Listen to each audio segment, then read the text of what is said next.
ah. Taas. Tapos tumiretso nga doon.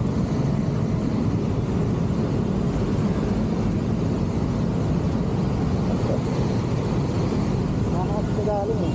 Kaya nga, dito siya galing eh.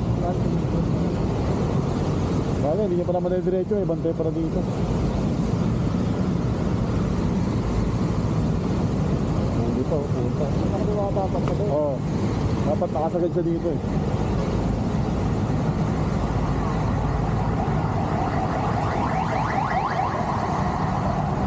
Usapan na lang niya.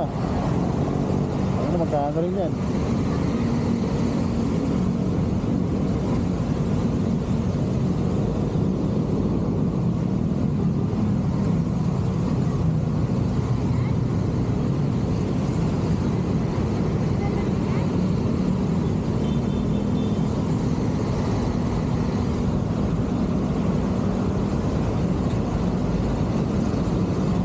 Puta, nilayo ah. Ano ba yung top dito? Alam ko may endgap din eh, no? Nakahulog lang. Ewan ko sa mga yan. Huwag yan. Doble yan.